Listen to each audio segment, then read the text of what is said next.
Cell कोशिका।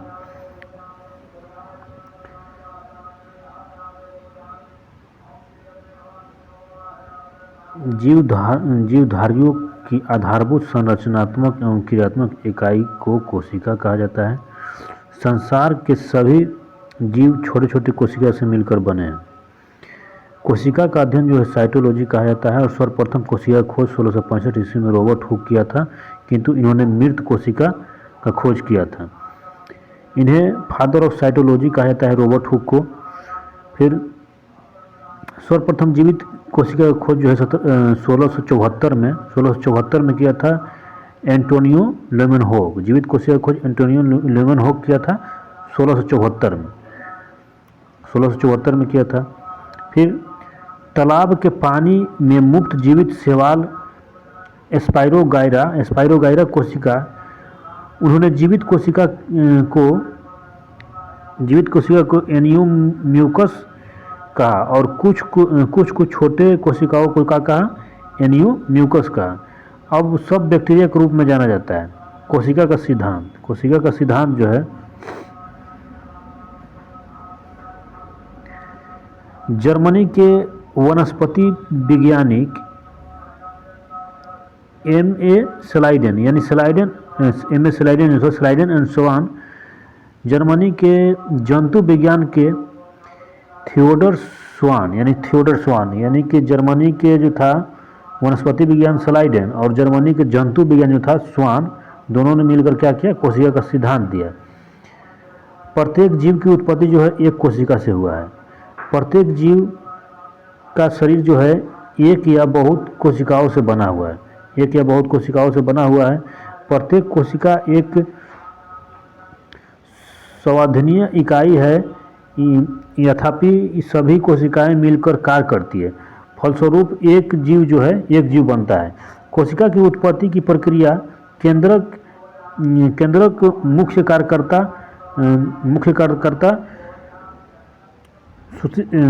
कार्यकर्ता के रूप में भाग लेता है। वायरस कोशिका सिद्धांत, वायरस कोशिका सिद्धांत का पालन नहीं करता है। सबसे छोटी कोशिका माइकोप्लाज्मा है और सबसे बड़ी कोशिका शुतुरमुर्ग का अंडा है। मानव शरीर का सबसे छोटी कोशिका अगर बोलेगा शुक्राणु और बड़ी कोशिका अंडाणु। मानव शरीर का सबसे लंबा कोशिका तंत्रिका कोशिका, न्यूरॉन। कोशिका अंगक जो केवल जंतु कोशिका में पाया जाता है।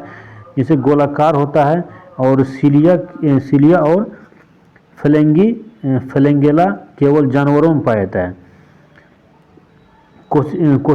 कोशिका अंगक जो केवल जंतु कोशिका में पाया जाता है। जंतु कोशिका में जो है गोलाकार होगा और सिलिया और फ्लेगिया केवल जानवरों में पाया जाता है। सेंट्रोसोम केवल पादप में पाया जाएगा और कैसा होगा, चाकोर होगा और चकोर कोशिका और भित्ति लवक। चकोर भित्ति लवक पादप जंतु कोशिका में पाया जाता है। देखिए पादप जंतु कोशिका चकोर होता है, कोशिका जो है भित्ति लवक, ये सब किसमें पाया जाएगा, पादप जंतु कोशिका में पाया जाएगा। केंद्रक कोशिका माइटोकॉन्ड्रिया, राइबोसोम गोल्जी बॉडी, राजधानी तारकाय। यानी पादप कोशिका में चकोर कोशिका भित्ति लवक, ये सब पादप में पाया जाएगा। और जंतु में केंद्रक कोशिका झिल्ली, माइटोकॉन्ड्रिया, राइबोसोम, गोल्जी बॉडी, राजधानी तारकाय, ये सब जंतु में पाया जाएगा। कोशिका झिल्ली जो है सेल मेम्ब्रेन्स, कोशिका के सभी अवयवों एक झिल्ली के दीवारों से घिरा रहता है। इस झिल्ली को कोशिका झिल्ली कहते हैं। यह जंतु और पादप दोनों में पाया जाता है। कोशिका झिल्ली जो है जंतु और पादप दोनों में पाया जाता है। यह कोशिका के अंदर जाने वाले पदार्थ का नियंत्रित करता है। यानी कोशिका झिल्ली जो है कोशिका के अंदर जाने वाले पदार्थ को नियंत्रित करता है। कोशिका झिल्ली अर्धपारगम होता है। इसका मुख्य कार्य जो है कोशिका के अंदर जाने वाले कोशिका के अंदर जाने वाले एवं अंदर से बाहर आने वाले पदार्थ को निर्धारित करना है। कोशिका भित्ति जो है ये केवल पादप में पाया जाता है, कोशिका भित्ति केवल पादप में पाया जाता है। यह सेलुलोज की बनी होती है, यह सेलुलोज की बनी होती है। यह कोशिका के निश्चित आकार और निश्चित आकृति बनाए रखने में सहायता करती है। यानी कोशिका भित्ति जो है केवल पादपों में पाया जाता है, यह सेलुलोज से बनती है और यह कोशिका जो है यह कोशिका को निश्चित आकार और आकृति बनाए रखने में सहायक होती है। यह पेड़ों की कठोरता भी प्रदान करती है। कोशिका भित्ति जो है पेड़ों की कठोरता भी प्रदान करती है। और इसका कोशिका भित्ति पादप में सेलुलोज और जंतु में पेंटिडोग्लाइकोल और कवक में काइटिन। यानी कोशिका भित्ति जो है पादप में सेलुलोज और जंतु में पेंटिडोग्लाइकोल और कवक में काइटिन। केंद्रक जो है न्यूक्लियस, केंद्रक के माध्यम में एक रचना होती है जिसे केंद्रक कहते हैं। यह पादप कोशिका तथा जंतु कोशिका दोनों में पाया जाता है। केंद्रक क्या हुआ कि पादप और जंतु दोनों में पाया जाता है। यह कोशिका का सबसे मुख्य अंग है। केंद्रक जो है कोशिका का सबसे मुख्य अंग है क्योंकि यह कोशिका के प्रबंधक के रूप में कार्य करता है, यानी उसको नियंत्रित करता है। इसे कोशिका का दिमाग भी कहते हैं। इसकी खोज रॉबर्ट ब्राउन किया था 1831 ईस्वी में। रॉबर्ट ब्राउन 1831 में किया था। इसमें डीएनए, आरएनए और गुणसूत्र पाया जाता है। केंद्रक में जो है डीएनए, आरएनए और गुणसूत्र भी पाया जाता है। इसमें 70 से 80% प्रोटीन पाया जाता है और 10% डीएनए, 70 से 80% प्रोटीन केंद्रक में, 10% डीएनए और 2 से 3% आरएनए और 3 से 5% जो है लिपिड पाया जाता है, लिपिड। यानी इनमें 70 से 80% प्रोटीन, 10% डीएनए, 2 से 3% आरएनए और 3 से 5% जो है लिपिड पाया जाता है। अंतरप्रायजलिका, यह कोशिका के अंदर अतिरिक्त सहायता प्रदान करता है। इसका खोज जो है इस अंतरप्रायजलिका का खोज पोटर ने किया था।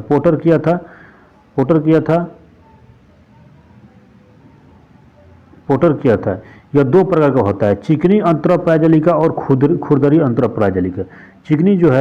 चिकनी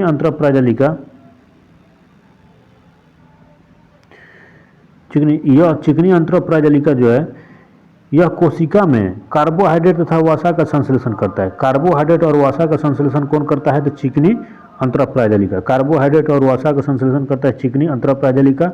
खुरदरी अंतरप्रायजलिका जो है यह खुरदरी प्रायद्रवी जलिका के बाहरी झिल्ली के ऊपर छोटे छोटे कण होते हैं जिन्हें राइबोसोम कहते हैं। राइबोसोम प्रोटीन संश्लेषण में सहायक होता है। यानी खुरदरी जो है वो प्रोटीन संश्लेषण में सहायक होता है।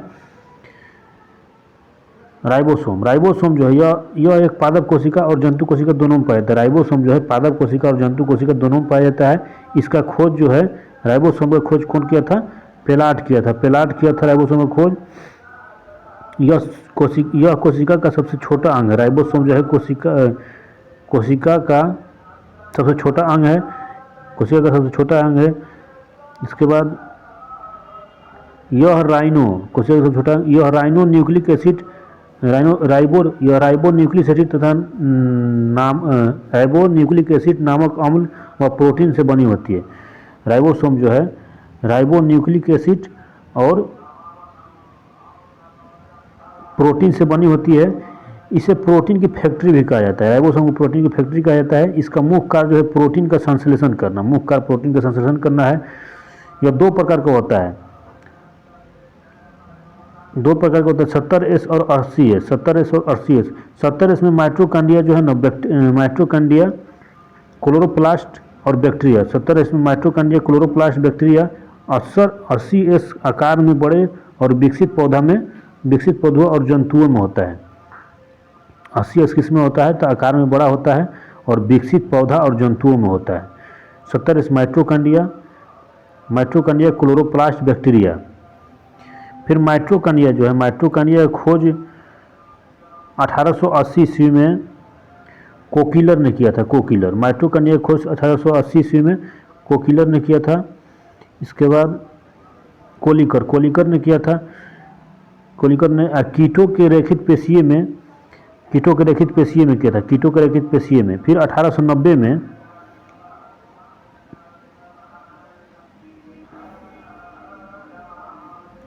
1890 में अल्टमैन ने कोशिका में इसकी उपस्थिति को बताया। इन्होंने इसका नाम बायोबोस्ट रखा। 1898 में फिर सी ए बेंडा 1898 में फिर क्या हुआ, सी ए बेंडा ने इसका नाम जो है माइटोकांड्रिया रख दिया।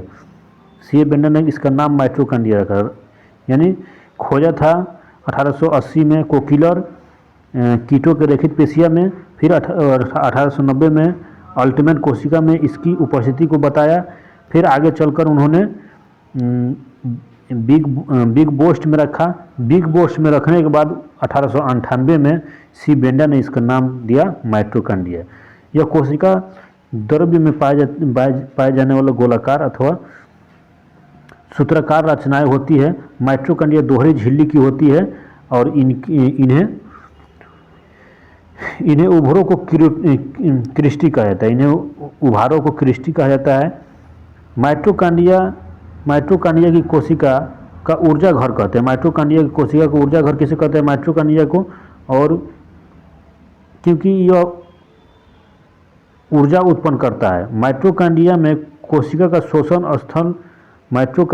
कोशिका शोषण से संबंधित कार्य जो है एटीपी निर्माण करता है। यानी माइटोकांड्रिया में कोशिका शोषण से संबंधित कार्य क्या करता है, एटीपी का निर्माण करता है और भोजन का ऑक्सीकरण करता है।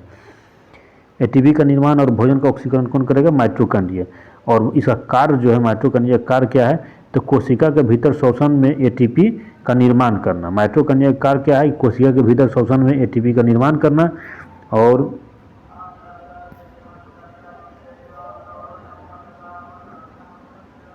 क्रेब्स चक्र में माइटोकांड्रिया होता है। ठीक। लाइसोसोम जो है, लाइसोसोम का खोज किया था डी डुबे। लाइसोसोम का खोज कौन किया था, डी डुबे ने किया था। यह कोशिका के अंदर पाचन का कार्य करता है। लाइसोसोम जो है क्या करता है, कोशिका के अंदर पाचन का कार्य करता है। इसके अंदर जल अपघटक एंजाइम जो है, जल अपघटक एंजाइम पाया जाता है लाइसोजाइम के। यह कोशिका के अंदर कोई अंग यदि काम नहीं कर रहा है तो उस अंग को नष्ट कर देता है। फिर जब पूरी तरह कार्य नहीं कर रही है तो यह फट जाता है, जिसे पूरी तरह नष्ट हो जाती है। इसीलिए इसे आत्महत्या की थैली कहा जाता है लाइसोसोम को। गोल्जी का यह खोज जो है 1898 ईस्वी में केमिको गोल्जी किया था। यह पदार्थ का परिवहन करता है अर्थात यातायात में सहायता करता है। इसीलिए यातायात प्रबंधक कहते हैं इसको। यातायात प्रबंधक यानी कि ट्रैफिक पुलिस भी कहा जाता है। ताराकाय जो है यह जंतु कोशिका में पाया जाता है। ताराकाय जंतु कोशिका में पाया जाता है और बेलन जैसी रचना होती है। ताराकाय कैसी रचना होती है, बेलन जैसी रचना होती है। यह केंद्रक के पास मौजूद हो जाता है। ताराकाय जो है केंद्रक के पास मौजूद रहता है। यह कोशिका विभाजन में सहायक होता है। ताराकाय कोशिका विभाजन में सहायक होता है। राजधानी वैक्यूम्स जो है यह निर्जीव होता है और इसमें तरल पदार्थ भरा रहता है जो कि एक झिल्ली से घिरा हुआ होता है। और राजधानी में एक प्रकार का द्रव पाया जाता है जिसे कोशिका रस कहते हैं। कोशिका रस में जल और खनिज जो है, जल खनिज, लवण, कार्बोहाइड्रेट इत्यादि पाया जाता है। राजधानी जंतु में छोटी होती राजधानी जंतु में छोटी होती है। राजधानी जंतु में छोटी होती है तथा पादप जो है बड़ी होती है। प्लास्टेड लवक जो है यह पादप कोशिका में पाया जाता है। लवक जो है पादप कोशिका में पाया जाता है। यह 3 प्रकार का होता है, हरित लवक, अवर्णित लवक, वर्णित लवक, यानी क्लोरोप्लास्ट, लिगोप्लास्ट, क्रोमोप्लास्ट। हरित लवक यह भोजन का निर्माण करता है। यह पत्ती और तना में पाया जाता है। इसके अंदर हरे रंग का पर्णहरित पाया जाता है। इसकी सहायता से पौधा जो है प्रकाश संश्लेषण करता है। हरित लवक को पादप कोशिका की रसोई घर कहते हैं। हरित लवक को जो है पादप कोशिका की रसोई घर कहते हैं। अवर्णित लवक हरे रंग प्रदान करता है। हरित लवक यानी क्लोरोप्लास्ट। अवर्णित लवक लिगोप्लास्ट यह रंगहीन लवक है। यह पौधा के उन भागों में पाया जाता है जहाँ सूर्य का प्रकाश नहीं पहुँचता है, जैसे कि जड़ों में, भूमिगत में, तना में। यह भोज्य पदार्थों का संग्रहण करने वाला लवक है। वर्णित लवक, वर्णित लवक जो है यह अभिरंगहीन लवक है, और यह लवक जो है रंग प्रदान करता है, जैसे पुष्प, बीज आदि। टमाटर ये सब का रंग प्रदान करता है, जैसे टमाटर में लाइकोपीन, गाजर में कैरोटीन, चुकंदर में विटामिन ये सब रंग प्रदान करता है।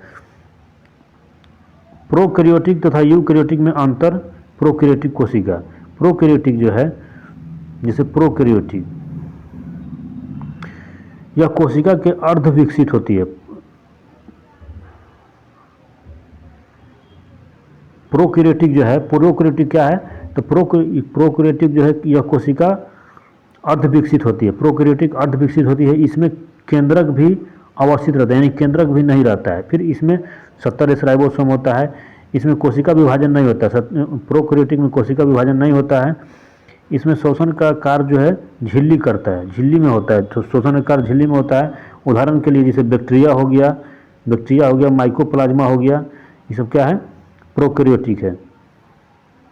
यूकैरियोटिक में है कि यह कोशिकाएं पूर्ण विकसित होती है। यूकैरियोटिक विकसित होता है, इसमें केंद्रक भी विकसित होता है। इसमें 80 राइबोसोम होता है, इसमें कोशिका का विभाजन भी होता है, कोशिका का विभाजन होता है। शोषण कार्य माइटोकॉन्ड्रिया करता है, इसमें शोषण कार्य कौन करता है, माइटोकॉन्ड्रिया, और उसमें शोषण तंत्र का झिल्ली में होता था। फिर इसका एग्जाम्पल में होगी जैसे पौधा और जीव हो गया। प्रीवियस ईयर कोशिका, जैसे कोशिका है तो नाभिक के अलावा कोशिका के जिस कोशिकांग में डीएनए होता है वह कौन है, तो नाभिक के अलावा और कहाँ डीएनए होगा, तो नाभिक के अलावा जो है माइटोकॉन्ड्रिया में होगा, क्लोरोप्लास्ट में होगा, ठीक है, माइटोकॉन्ड्रिया में और क्लोरोप्लास्ट में। प्रकाश संश्लेषण में सौर ऊर्जा को रासायनिक ऊर्जा में परिवर्तित की जाती है, यानी प्रकाश संश्लेषण के दौरान जो है सौर ऊर्जा को किसमें किया जाता है, तो रासायनिक ऊर्जा में परिवर्तन किया जाता है। फिर सही कथन है विषाणु सम एकल तनु आरएनए अणु से बने होते हैं, यानी विषाणु जो रहता है, विषाणु वायरस सम एकल तनु आरएनए से बने रहते हैं। साधारण मानव में गुणसूत्र 46 होता है, इसे जोड़ा में 23। मानव शरीर की कोशिका में पाए जाने वाले गुणसूत्र की जोड़ा अगर 23 हो जाएगा। जीवों में अत्यधिक विविधता के कारण क्या है, उत्परिवर्तन, और उत्परिवर्तन का सिद्धांत कौन दिया था, तो हुंगो डी ब्रिज। लिंग गुणसूत्र नहीं होता है, किसमें, छिपकली में नहीं होगा। पादप कोशिका जंतु कोशिका से भिन्न होता है, क्योंकि कोशिका भित्ति के कारण। पादप कोशिका जंतु कोशिका से भिन्न होता है, इसीलिए कोशिका भित्ति के कारण। जंतु कोशिका अनुपस्थित होता है किसमें, जंतु कोशिका में क्या अनुपस्थित होता है, तो सेलुलोज की कोशिका भित्ति अनुपस्थित होता है, सेलुलोज की कोशिका भित्ति अनुपस्थित होता है। जैव कोशिका का वो भाग जो कोशिका का पावर हाउस है, तो पावर हाउस कहता है माइटोकॉन्ड्रिया। पिंड कोशिका का सहित है, पिंड कोशिका सहित है, किसमें, तो अंडाशय में पाई जाने वाली कोशिका की, है पिंड कोशिका सहित है। फिर प्लाज्मा झिल्ली बनी होती है, प्लाज्मा झिल्ली जो बनी है प्रोटीन और लिपिड का बनी है। प्रोटीन संश्लेषण में सबसे अधिक महत्वपूर्ण भूमिका किसका है, तो प्रोटीन संश्लेषण में सबसे अधिक महत्वपूर्ण भूमिका है अंतरप्राय जालिका का और राइबोसोम का भी है, अंतरप्राय जालिका और राइबोसोम का। पौधा के प्रारोह शीर्ष परागकण तथा पर्ण कोशिका में से वह भाग जो अर्धसूत्री विभाजन के लिए उपयुक्त होता है कौन है, तो अर्धसूत्री विभाजन के लिए उपयुक्त होता है परागकोश। लसिका कोशिकाएं बनती है कहाँ, लसिका कोशिका तिल्ली में बनती है, लसिका कोशिका कहाँ बनती है, तिल्ली में।